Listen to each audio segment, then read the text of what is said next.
Mga kapatid na nananampalataya sa Allah subhanahu wa ta'ala, minsan ay nag-aalanganin tayo o kaya ay iniisip natin ang ating mga panalangin. Tinatanggap kaya ng Allah ang ating panalangin o hindi? Hindi natin yan may pagkakaila, mga kapatid, na mayroon tayong pag-alinlangan, mayroon tayong mga katanungan sa ating mga sarili.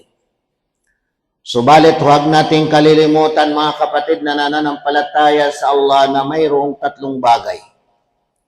Mayroong tatlong bagay, sitwasyon sa panalangin na talagang tinatanggap ng Allah subhanahu wa ta'ala at wala ng pag-alinlangan.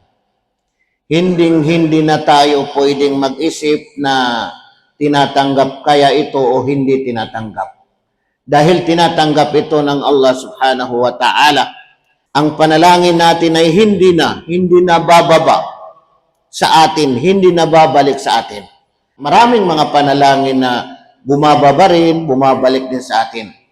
Pero itong mga panalangin na ito, mga sitwasyon na ito, tatlong bagay na hindi na bababa ito, hindi na babalik. Tinatanggap na ito ng Allah subhanahu wa ta'ala.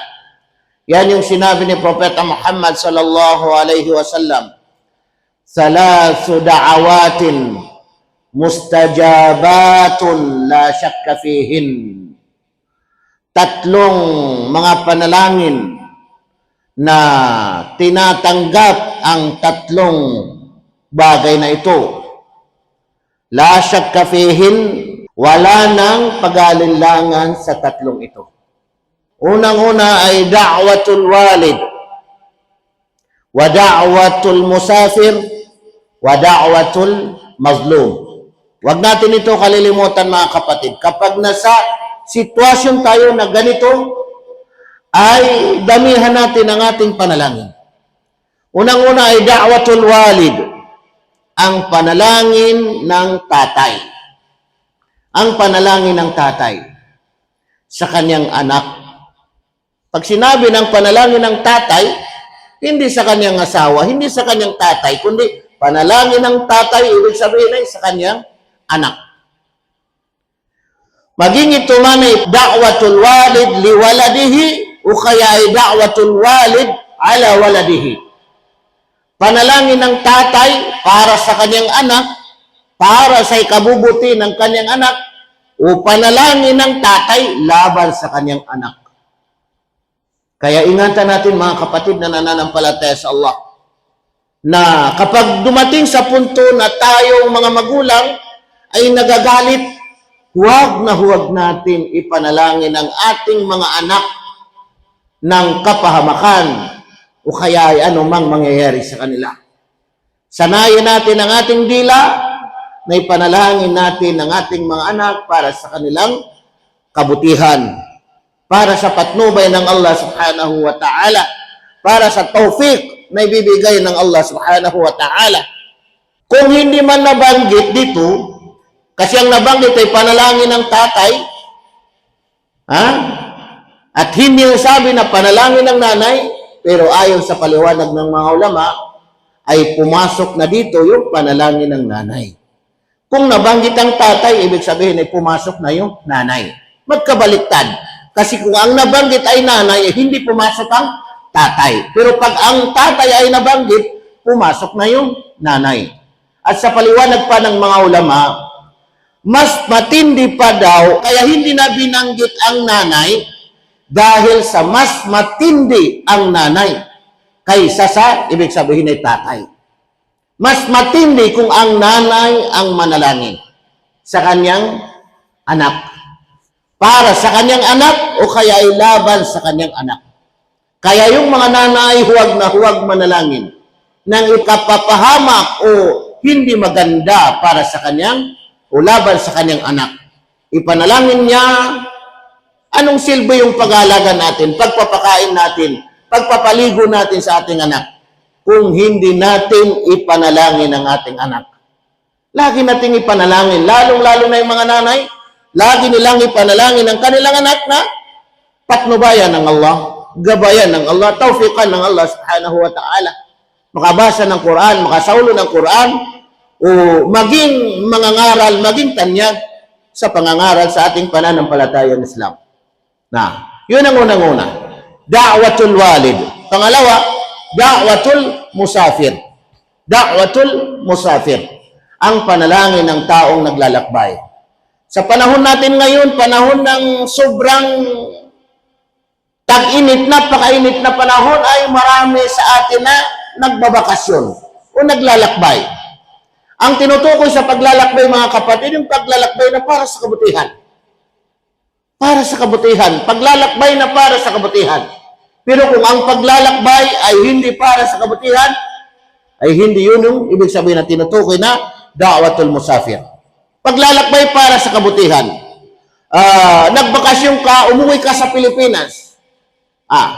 Ano yung para sa kabutihan? Mayroon kang purpose, mayroon kang wisdom. Hindi yung uwi ka ng uwi, pero wala ka man lang purpose, wala ka man lang wisdom. Makakain ka lang doon ng mga pagkain, ano-anong mga bagay na makain mo. Hindi. Umuwi ka, maglayunin ka ng pinakamababa yung magulang mo.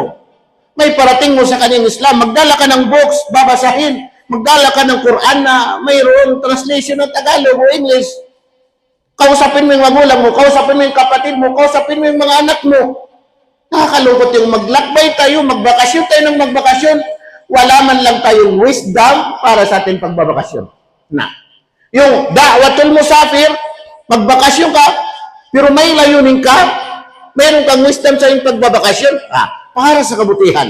Habang ikaw ay nasa travel, ibuhos mo yung panalangin kasi sigurado ng panalangin na ito ay tinatanggap ng Allah subhanahu wa ta'ala. La syakka fihim.